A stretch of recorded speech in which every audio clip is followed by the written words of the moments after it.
We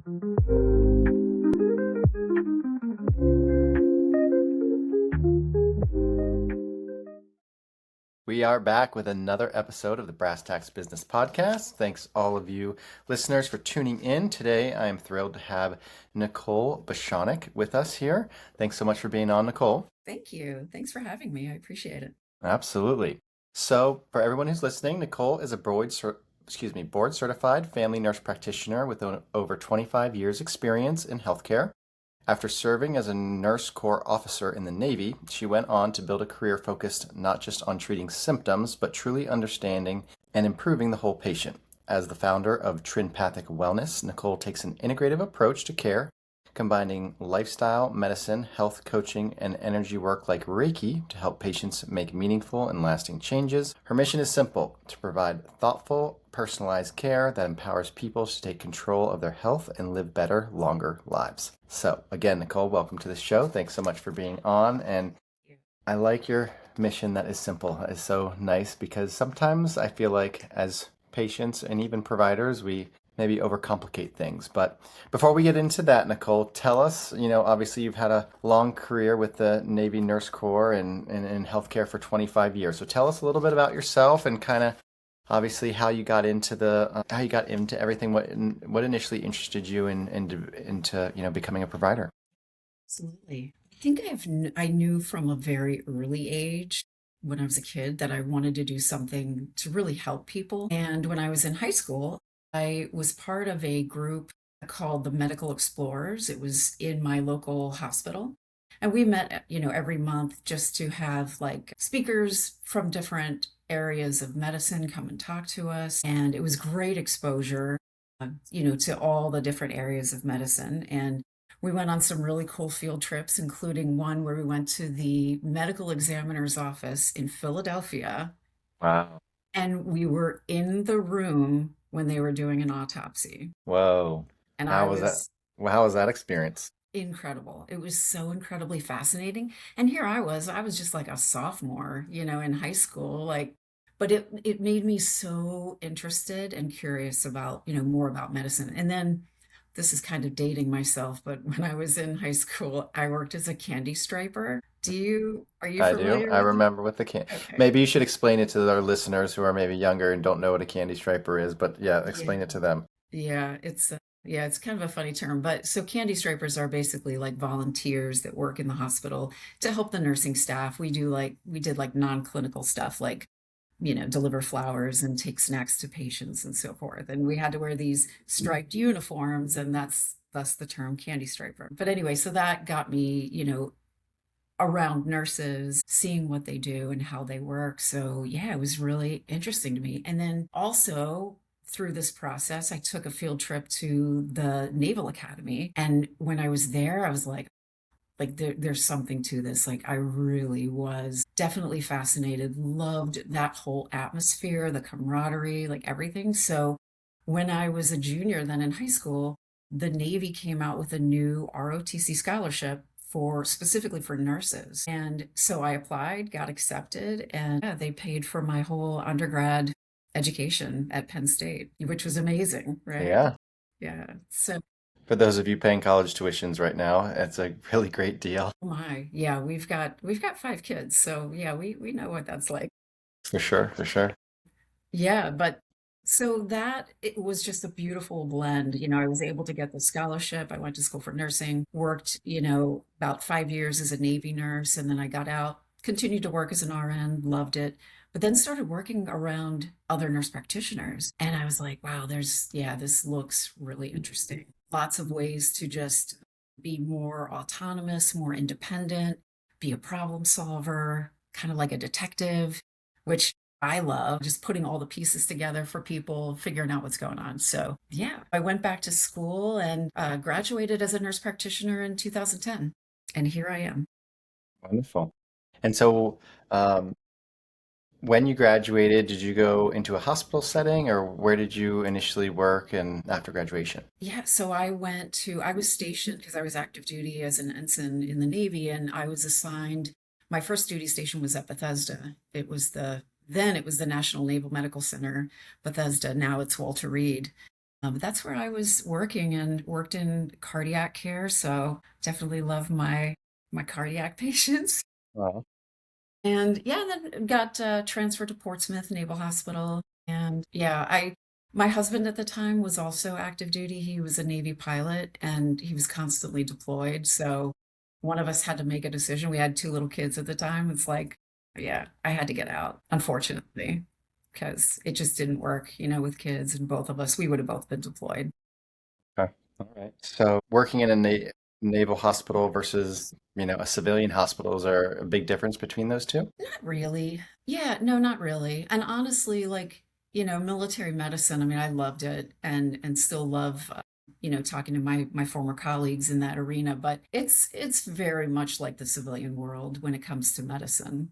There's just a little bit of a different, structure, chain of command and so forth, but it's very similar. Okay.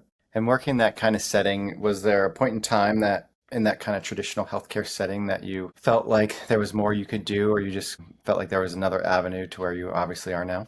Definitely. Yeah, absolutely. So after I did some hospital nursing, I worked in outpatient clinics as an RN, and I saw, I was working alongside the physicians, the nurse practitioners, the PAs, and I saw, and then, when I became a nurse practitioner and working in that arena, I saw how limiting the appointment time slots are for patients. As an example, they might be booked in a 15 or a 20-minute appointment slot, but really by the time I get in there, I have maybe 7 or 8 minutes with them. And it's not enough time to really address all of the things. And so that's really kind of what led me down this path of launching my own practice. I needed the experience and I loved working in the clinics, and I got on that hamster wheel and just started running as fast as I could, but so much of it is, it's based on how much revenue you can generate. And I mean, we all know, right? We know what the traditional medical system looks like. And, I worked in one clinic, I won't say where, but we would double and triple book appointment slots and just, to get the patients through. And man, I would literally feel like I needed to have like roller skates on, but I'm like, the patients are coming in and we're humans, people are complex, right? Right. We're not just like, a number on a scale or lab values or whatever. Like, there's so much more to us, and people would come in with multiple issues, and it's like we need to really address all of the things and not just, oh, your cholesterol's high, here, you need this medication, Sure. or oh, your blood pressure's high, you need to take this medication. Like, we weren't really addressing, and I just didn't have time even to address all the factors that go into all that. Yeah. So yeah, I'm This is sure you such a feel the same. common theme I hear with all the providers that I bring on the podcast. A lot of them say the exact same thing. It's just more numbers, less time with patients. I mean, that's a big reason why I started my own practice. I almost, and I'd love to hear kind of your feelings or emotions around it, but I almost just like felt guilty or like resentful because I was like, man, I went to school for so long. I've got all these student loans. Like, is this really the only way? Like, there's got to be a better way. And so that's kind of when I went into my own practice. How in that type of setting where you're getting double and triple booked, as a nurse or nurse practitioner, how does that make you feel? And was that one of the kind of is that what catapulted you into kind of opening up your own office? Yes. It's interesting that you asked that because, yeah, it's not like my salary increased when I saw twice as many patients or three times as many patients, as just an example. My salary didn't change. It brought in more revenue for the practice. But yeah, it really made me feel like almost kind of taken advantage of, and I felt like it was really kind of a disservice to the patients too, Exactly. Yeah. you know? Yeah. So that is really what launched me, into this practice. And that's what I love about my practice. I'm not bound by any of that. And I can spend an hour or 2 hours if I need to with my clients. And they love it and I love it. It's fun when you're the boss and you just get to do what you want. It's like, man, Yes. if I've got the time. Yeah, Yes. I felt the same way. I've had a lot of providers who, I almost felt like not only can you not provide the right, the appropriate care, but I also feel like in my industry, that's what maybe potentially gives chiropractors a bad name is because they go to an insurance office and they feel like it's an assembly line, or they maybe don't do a proper examination, or they don't take x-rays, or they, misdiagnose things. And I'm like, it's all like it goes back to a product of like the insurance and the reimbursement and how you have to just see more and more and more. And then it gives your profession, it can give your profession a bad name. Do you feel like, I don't feel like that happens with nurses as much as, or maybe it does. I'd love to hear your feedback on it, but I feel like in chiropractic, I hear that all the time from patients. Oh, I went to this office. It was a quick 5 minute in and out, and they're like, you spent a full hour with me, and then sometimes we do another hour to go over their findings, do a report of findings, and they're like, wow, you actually took the time to explain things to me. And I find too, now being in my own practice for almost a decade, it's like people miss things. People, don't listen to the patients. Sometimes I feel like that gets forgotten. Like the patient knows their body the best. You have to actually listen to them, not just look at a chart with numbers or look at an X-ray image. Do you feel that way with nursing? Absolutely. You're so right. But yeah, I just totally feel the exact same way you do. Like patients need so much more. There's, like I said earlier, we are so complex. We're more than just a physical body too. Right. There our emotional health, mental health, our spiritual health, like all of that plays a role into how we present physically and how our physical health is affected. So certainly things get missed, they get overlooked.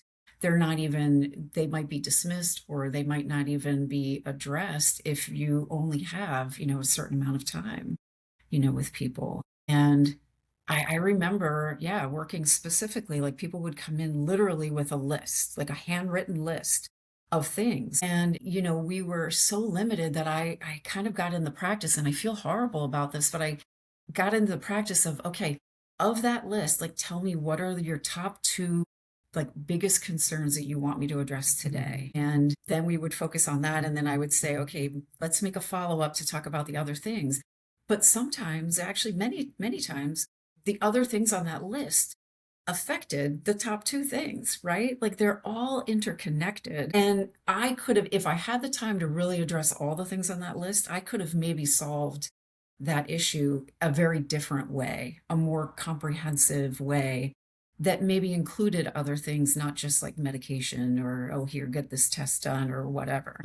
I think it's more thorough. Do you feel like, Nicole, that's a product of not having enough time? Or do you think, and what I mean by that is when you can only focus on maybe one or two complaints or symptoms or whatever it may be, and a patient has a laundry list of complaints, do you feel like only being able to focus on one or two is a time constraint? Or do you feel like medicine has just gotten so specialized now? It's like you have a kidney issue, I need to refer you out to renal for that. Which one, which, Actually, which it's do you think? both, I think. Oh gosh, that's a great question because I think it's a little bit of both. I mean, we're limited by time, right? Like I I'm very respectful of my patient's time. And I know that if I go over, by 30 minutes with one client, now that puts me behind the whole rest of the day for the rest of my clients. And their time is just as valuable as mine, if not, maybe more so. And so that's definitely part of it. But the other part of, I'm sorry, what was the second half of that? Just being so specialized, oh, I'm going to stay Yes. in my lane. I only treat, cardiac. Like I'm in the cardiac, all I care about is your heart. Oh, but I have, six or seven other symptoms or complaints that may or may not be related. You know what I mean? Right, right. Yeah, and I really try to tease that out, to really, it's all about the history taking, right? Like we can really get a great deal of information if you're asking all the right questions and just keep going and just keep digging. So yes, if I get to a point where I absolutely agree though with, what you said about the being specialized, and some providers are very much like, oh, nope, that's not my lane. Like I know, for example, one time I went to my PCP who so frustrating. He's first of all, he's got his back to me because he's typing on his computer. And so he's asking me questions, not even really looking at me. And that's one thing that I can't stand that. I always make sure that I'm like this with my clients, right? But I raised a women's health concern, something that, that I was having, something that was very well within his scope of practice to handle. And he just didn't even want to talk about it. He's like, oh, nope, okay, well, you need to go see this person, which just, it takes now I have to schedule another appointment. She's booked out like 3 months. I can't get in with her for a while. It's inefficient. I'm just kind of rambling here, but I definitely understand what you're saying. And it's so frustrating. So for me, when I work with clients, I really try to tease all that out. And if there are things that I can address and I can manage, then I would like to do that before I have to send, to a specialist. I know what my scope is, right? And I know what I know and I know what I don't know. Yep. Yep. So yeah, but I definitely agree with you. Like a lot of it now is just, oh, nope, not my problem. And then they punt.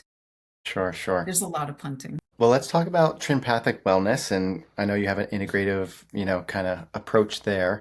Tell us, maybe what motivated your practice model and, kind of how it's panned out now that you've been open. Right. So integrative medicine I see is a very holistic approach, right? We talk about more than just the physical body, it's the mental, it's the emotional, it's the spiritual, and we integrate other complementary forms of, therapy such as chiropractic care, acupuncture, Reiki. I talk about meditation a lot. I talk about mindfulness, breath work, all those things with my clients because most of the time, I mean, when you think about it, we've all got a pretty high stress level. Stress plays a huge role, in many people's overall health. And so I like to use those integrative practices more, to help bring down the stress levels, to help with sleep. And then the lifestyle piece of it that I bring in, we talk about the 6 pillars of lifestyle. So we talk about nutrition, physical activity, stress management, restorative sleep,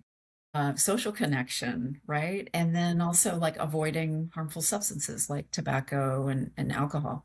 So when I see someone, I see them very holistically. I look at all of those pieces of them. Sure, I'm getting lab work, especially when I'm doing a physical appointment. I'm doing their labs. I might, send them for a mammogram or, whatever the case may be. But so I'm using the traditional medical care that we're used to getting, but I also look at people very holistically and I talk about, how's your sleep?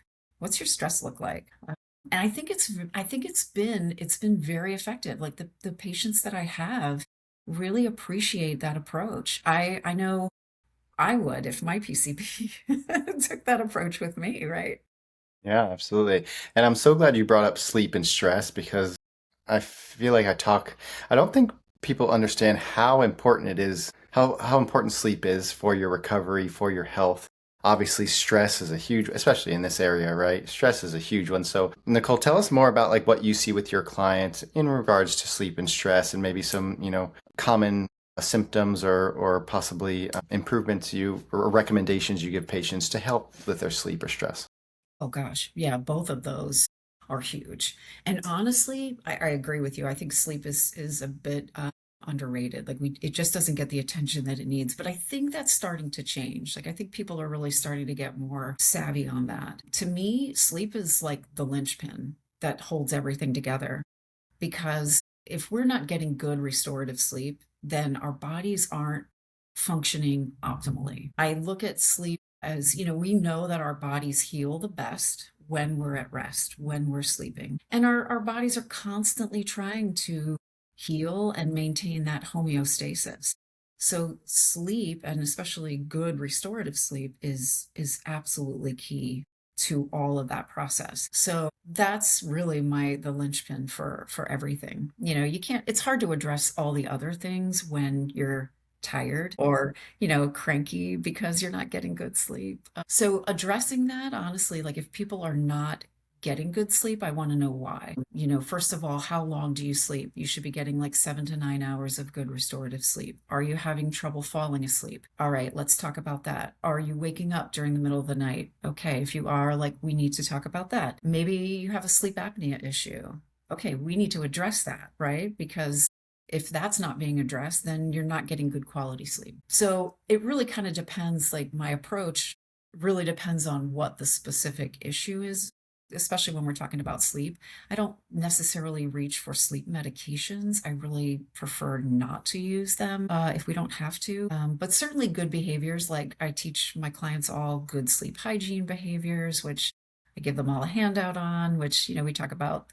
I don't know if you want me to go into that. We could go there, but I could squirrel and talk about sleep all day. So, What I was so amazed by, we did, I don't remember, this was maybe 2 or 3 years ago, we did a whole sleep campaign. I was flabbergasted by how many people struggle with sleep, have sleep apnea. We were trying to show the benefit of like chiropractic care and the nervous system and trying to calm that down, get everyone out of the sympathetic into the parasympathetic. And I was just amazed by we know the research on, how many people have low back pain and headaches and all this other stuff, but I was amazed by how many people struggle with sleep. So maybe just give us a couple of your tips. You don't have to go through the whole handout, but what do you feel like are the maybe 2 or 3 most important things you tell clients who may be struggling with sleep? right. I think consistency is my number one. Definitely like having a consistent bedtime routine, like same time, even on the weekends, same going to bedtime and same wake time, including weekends. That's really number one because our brains really, I think they do better with our sleep when we're maintaining that consistency. We have the body clock, right? We've got that circadian rhythm where, certain hormones are released at certain times. And so the brain craves that consistent time. Another big issue, I think, for a lot of us, especially in the days of the cell phone and the iPads and so forth, is limiting your device use at bedtime. And I know I'm just as guilty. I find myself sometimes managing tasks or whatever, while I'm laying in bed. But really, we've got to really try to get away from that. So those are definitely two of my big tips. Another one really is also trying to get some morning sunlight within Hmm. an hour or so of waking up, trying to get out into the sun, whether it's, taking a quick walk. You don't obviously look directly into the sun, but just being out in the sunlight, it helps to reset that circadian rhythm and just keep everything on track. So consistency with all of those things is really huge. So interesting you brought that up because I just the other day I was talking to a provider out in Arizona talking about the benefits of at sunrise, especially very early in the morning. And he was talking about how he goes outside like just at sunrise, he's like, I'm up anyway. It's dark when I wake up. And then as soon as the sunrise, he goes out and I didn't get too much into it with him, but he was talking about how there are certain benefits from the sunlight right in the beginning of the day versus maybe towards the afternoon or the end of the day. And how about stress, Nikole, since that's a huge one, especially in Northern Virginia? Oh gosh. What kind of what kind of things Yes. do you see from your clients with stress, and how do you guys handle that in your office? Right. It's prevalent. It's highly prevalent. Everybody's got stress. We all do, right? Sometimes it's good stress, positive stress, sometimes it's not. But that's a big one because, having that chronic stress just keeps the body. I mean, you were talking about the nervous system before, and I'm huge on nervous system regulation because chronic stress keeps our body in that fight or flight mode, like you were saying earlier. It just keeps us in that constant sympathetic nervous state where we're, like we're back from prehistoric times, like we're being chased by a lion or whatever. And that's good in small amounts, like in a moment. But over time, that chronic stress, it leads to, a whole host of chronic illnesses that we see. We've got all the circulating stress hormones that are not good. We see a lot of inflammation with all of that. So yeah, stress is definitely huge. And I really like to teach my clients about mindfulness when it comes to stress management. We talk about that. We talk a lot about meditation. That's another practice that I really enjoy for stress management. And then, I mean, I'm a Reiki practitioner, so I love Reiki for helping people calm their nervous systems down. It's a beautiful 1 hour session where it's quiet, it's calm, it's incredible for healing for people and really calm their nervous system down. It's a beautiful practice. I love the peeling back. I talk to my clients and tell them that it's kind of like a peeling away of the layers of things, right? Because we all have a history. We all have stuff, whether it's big traumas that we've sustained or little traumas or, just emotional stuff. And the body holds on to all of that. The body knows, I'm sure you've probably read The Body Keeps the Score by Bessel van der Kolk. Like, that's a wonderful book. And it's so true. We see that chronic stress manifests itself in the physical body in so many different ways. So stress management is huge. Yeah. Two main things I loved that you brought up were mindfulness, because I feel like a lot of our listeners may not know what mindfulness is or how to practice mindfulness. And then we definitely have to talk about Reiki, because I love Reiki. Shout out to Steph Herbert. I don't know if you know her. She used to, gosh, it makes me want to do it, because Reiki, just from my personal experience, you're absolutely right. It is so relaxing. And in our busy lives, even if we're just, stay at home moms or dads or busy practitioners running around all the time, I feel like I'm just on 100 miles an hour all the time. So if I can ever just slow down and reset, and I've gotten phenomenal results with Reiki, which I think is amazing. So I'm going to let you talk more about it, Nikole, but maybe explain to our listeners what mindfulness is and maybe how they can practice mindfulness. Yeah, that's a great question. And thanks for asking. I look at mindfulness as just being present in this moment, just right here, not ruminating about the past or something that may have happened earlier, and not fretting about the future or like what's on my to-do list, what do I have to get done later?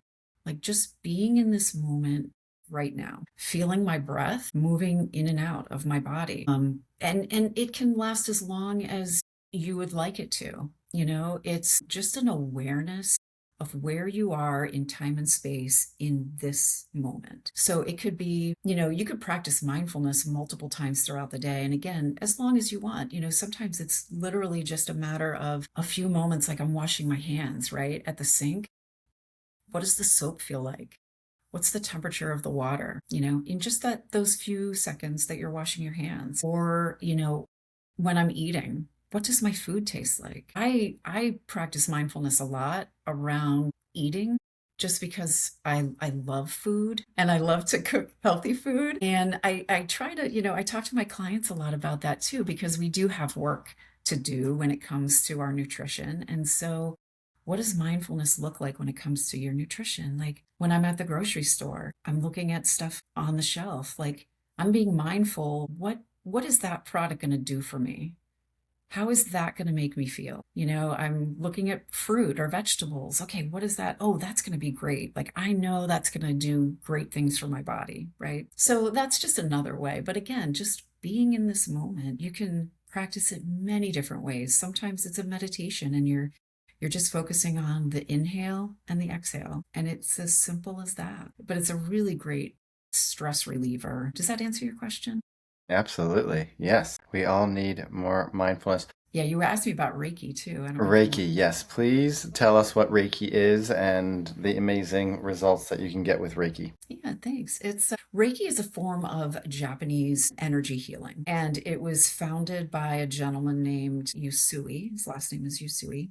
And it is a way for the practitioner to channel. I mean, the word Reiki means it's a universal life force energy that is all around us. So, and I'm a huge science nerd, so I love physics and quantum physics, and I love, all things like energy and vibration.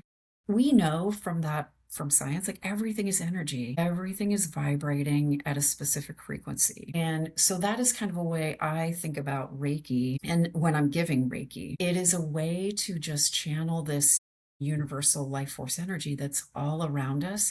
I'm not giving my energy to a client. I'm just the vessel. I'm just the channel. And so I go into my sessions with my clients with a very high vibration. I think about gratitude. I think about joy. I think about, love, the love that I have for all humans and all life, really. And that comes into my sessions. And I feel like holding that high vibration allows that energy to flow very well. And my clients, they feel that. The sessions can be very subtle.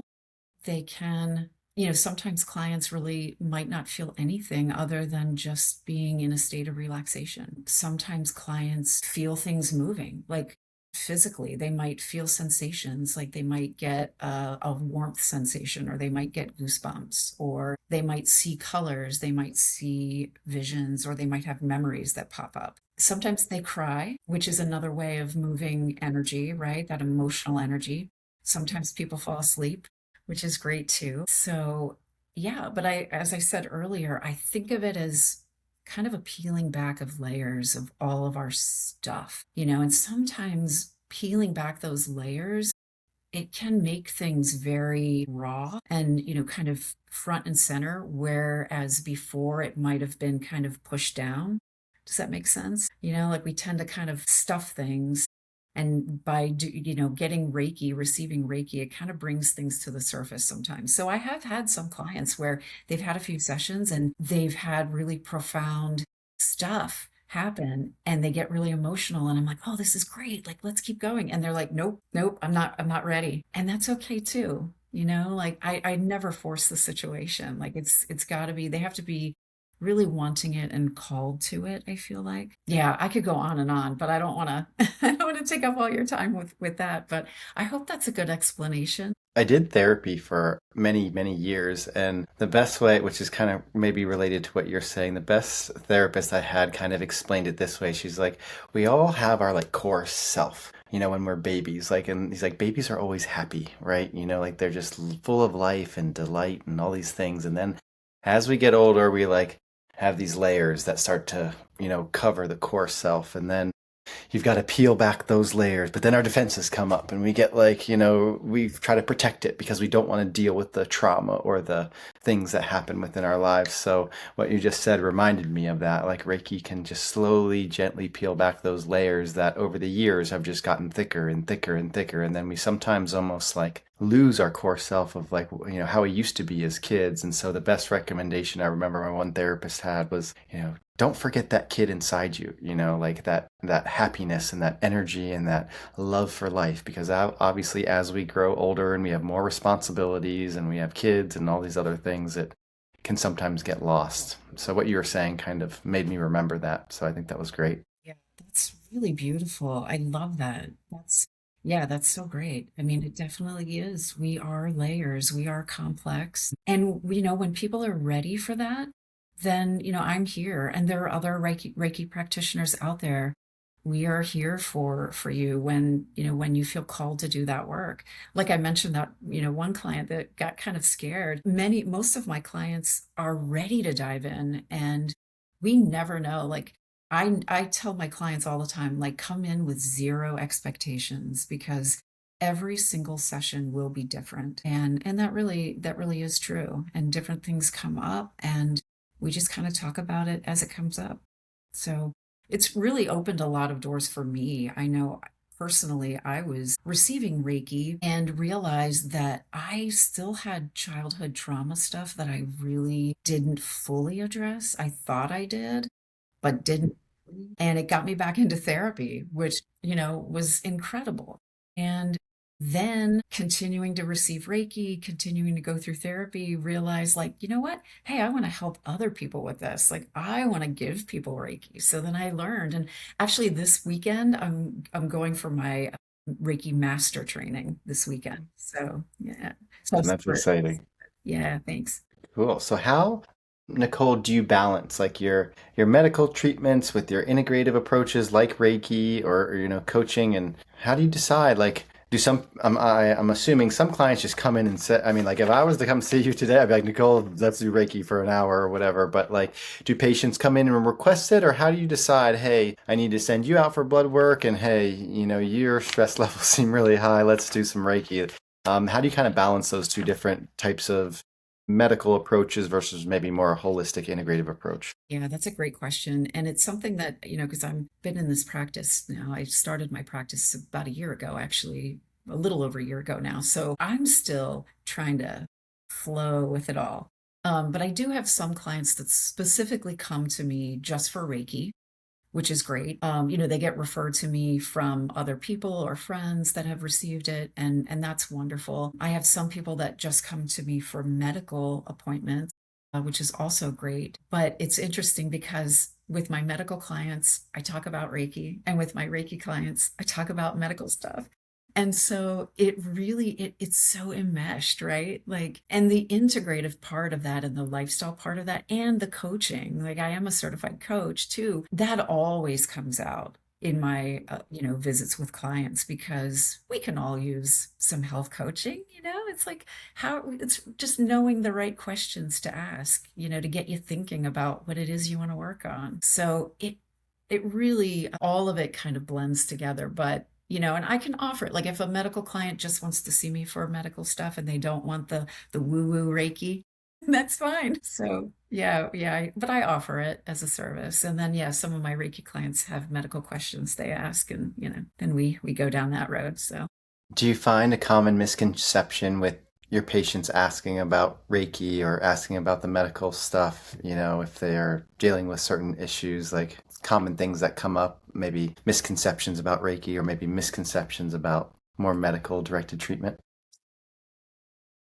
yeah, misconceptions about Reiki. Most people just don't really, like, they don't really even know what it is. So I don't even know if they have a beginning, concept. Like when someone's new to Reiki, we talk on the phone typically, and I'll just kind of explain, like I did earlier, like what it is and what you can expect from it. But yeah, I think a lot of people maybe don't even realize just how much it can help, like lower their stress, lower their blood pressure, even. Oh, and help with sleep. Oh my gosh, that's another thing that Reiki can really do. It's helped me tremendously with sleep. So it can help on the physical, concerns that they may be having, and they may not realize that. What was the other part of your question? Other misconceptions about? Yeah, misconceptions about Reiki, but even, say it's high blood pressure or high cholesterol, how you kind of handle those types of more medical Right. things that patients may have. Yeah, so I think a lot of misconceptions around that, around a lot of like chronic medical problems that we see, is the fact that people think that, oh, it's like in my genes, like it's in my family. And so I'm destined, to have high blood pressure or high cholesterol, or I'm destined to have diabetes, and that, that medications are the only answer. I see that a lot. And I also hear a lot of, well, I'm too old. Like I'm too old for that, or oh, what's the other one? Yeah, like it's not going to work for me, like, but let's think about this. Like our bodies are so resilient, right? Like it is never too late. First of all, never too late to start on a health journey.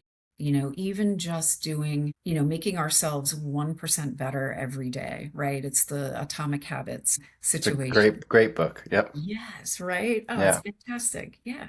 So it's, just focusing on the little tiny changes, can really make a big difference. And so that was kind of the reason why, I don't know if you've seen it, but I've launched a one healthy habit series on my social media where I just post one small little healthy habit that people can adopt. And, it's just something simple like drink a glass of water in the morning before you have your coffee, right? Like just little things that we can do to improve our health.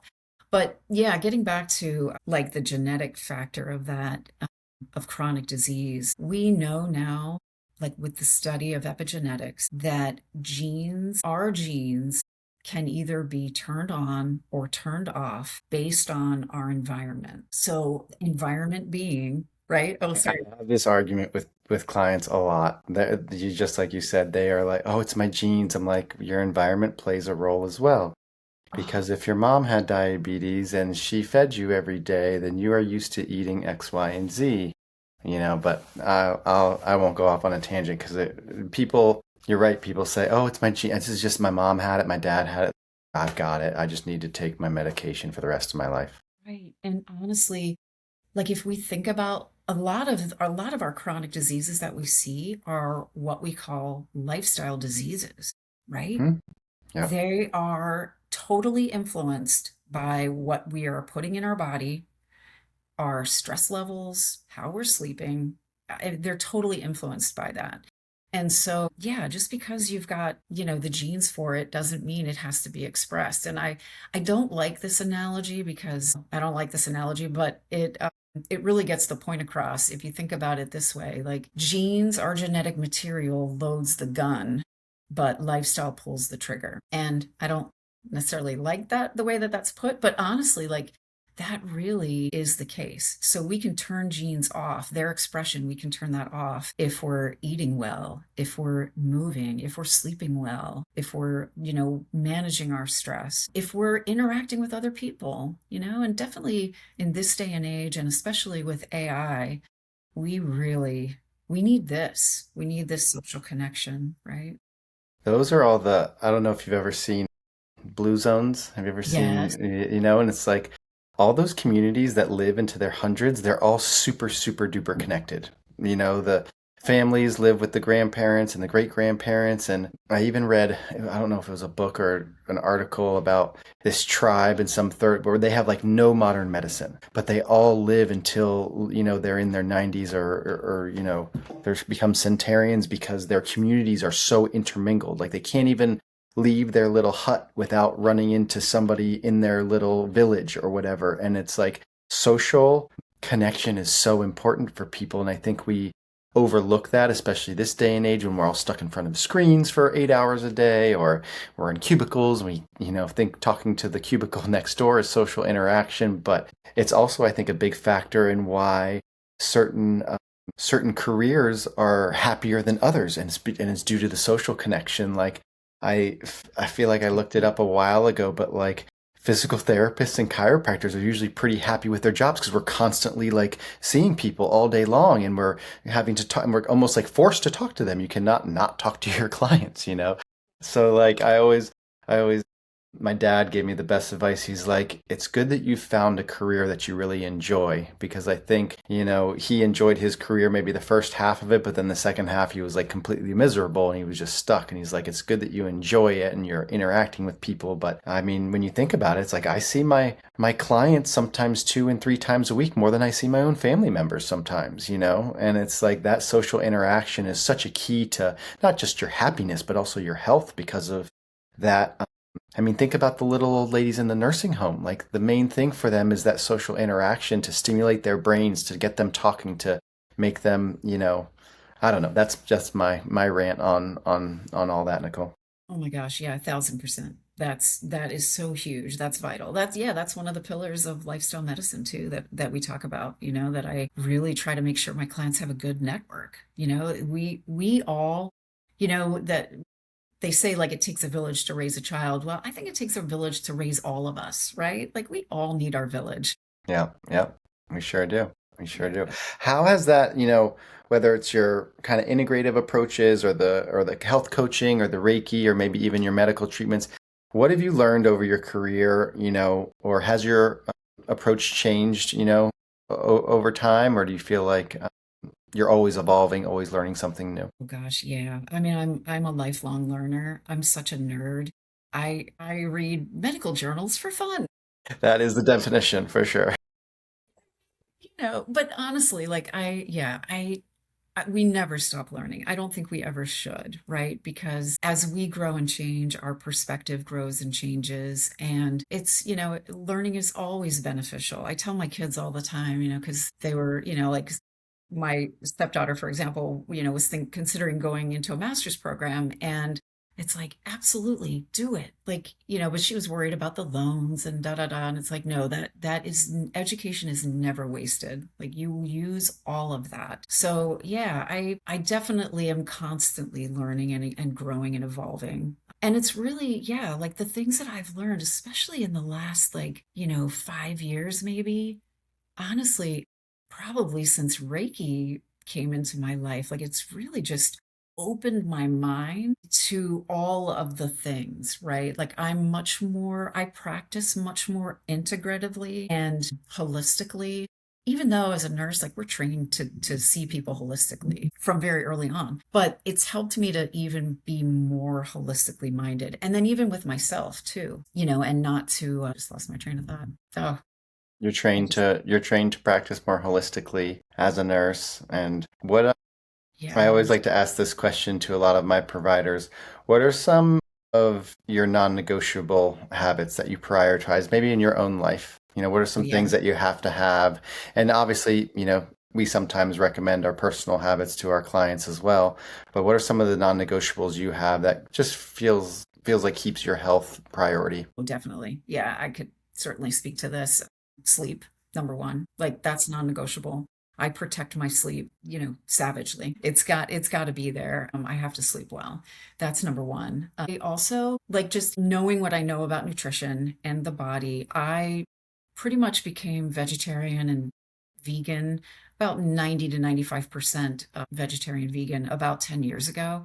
And so I eat a lot of plants, which is really amazing, like just makes me feel so much better. So that for me is non-negotiable. And that doesn't necessarily work for everyone, and that's perfectly fine. Like I love meeting people where they are, right? But I think we all could definitely benefit from more fiber in our diet. Daily movement is also non-negotiable for me. I have to move because that's my happy place, especially outside. I got to get outside and move. Let's see. I want Recent. Oh, sorry, go ahead. I just want to interrupt. Does your vegetarian slash vegan diet have anything to do with working in the cardiac unit years ago or no? That's a great question. Yes, it does, for sure. Tell us why. Yeah, I mean, we know that heart disease, we know, gosh, with all the studies that they've done regarding heart disease and diabetes, that red meat and processed meats like hot dogs, bacon, sausage, things like that. First of all, processed meat is a class one carcinogen, just like, cigarettes are. So that we should definitely avoid. But yeah, red meat and meat in general is very inflammatory to the body. So we really should try to limit that or avoid it if possible. Dairy products can also be potentially some cause some inflammation. And so yeah, when we're talking about heart disease and diabetes, especially and high blood pressure, there's an underlying base of inflammation in the body when we're talking about those illnesses, those diseases. So we want to try to limit and heal that inflammation. So take those things out, take out the smoking, take out the alcohol. Clients hate when I say that. I'm like, alcohol's an inflammatory, right? It's basically sugar water. And like, no, no, not my glass of wine. I'm like, yeah. So Yeah, that's another one of my non-negotiables. And I used to love a nice cocktail or, glass of scotch or like a good beer, but I know now there is no safe amount, of alcohol. There just isn't. Alcohol is a toxin. Again, I meet people where they are. I understand like my lifestyle is not for everyone. I do talk about the risks and the benefits, of certain things, but I meet people where they are, we talk about, okay, well, how can we make this better for you? leading into my next question, if you have a client or someone who feels overwhelmed, they don't know where to start, say they're just totally, say their diet's horrible, say they, have a sedentary lifestyle and they just feel like so overwhelmed, they just don't know where to start. How do you slowly, make recommendations to them to, like you said, 1% per day? How does that kind of work from your recommendation perspective? I think first of all, it's talking about mindset. What is the client's mindset? If they have a very fixed mindset, like, okay, these are my genes, like, or this is the way it is, like I'm going to be on this medication for forever, whatever the case may be. It's okay, let's work on trying to adopt a growth mindset, right? Because, yeah, okay, maybe you have to take this medication now, but you don't necessarily have to take this medication for forever, and maybe you can't, walk 3 miles, but let's shift that mindset to you can't walk 3 miles yet, So shifting that mindset and making sure like that number one, I think is kind of a way to start with clients. So I'll ask those kind of questions to get them thinking about that sort of stuff and that sort of mentality. And then, beyond that, I ask like, what's the biggest priority for you? I typically have my clients create like an overall vision of what wellness looks like for them. What does that vision look like? What are they doing? What are they, how do they feel? Where are they? What does that look like? And then once they've painted that picture, then it's like, all right, well, let's talk about like how we get there. And then what's like the biggest priority for you right now? All right. And then we just keep drilling down and drilling down. And then it's like, all right, well, what can we do? What can you do this week? What's one thing you could do this week, like to get you to this point? Maybe it's, I want to lose weight, right? That's a huge one for many people. All right. So that's the big problem. But then, we start to narrow it down the way I work with them. And all right, let's think about this. Like, what do you want to do? Like, what do you want to eat? Maybe it's, I want to eat salads. All right. Maybe choose a salad every day for lunch. Yeah, that's kind of a hard one, especially when there's a lot that's going on, but I really try to just drill it down to just like what's their biggest concern, and then start right there. Like, start where you are.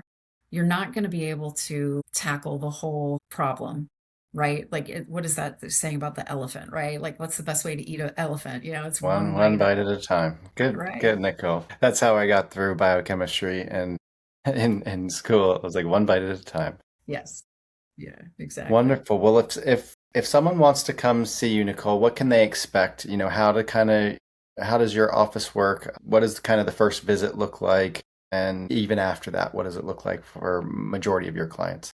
So it's literally just me. I have no other staff. So I will reach out when a client reaches out to me, either, via phone, like they'll call or they'll text, or they can email me, or they could even go to my website and there's a contact page there. They can fill that out and then I receive that information. So I'll usually initiate a phone call with them first to kind of see what it is that they would like to talk about and address.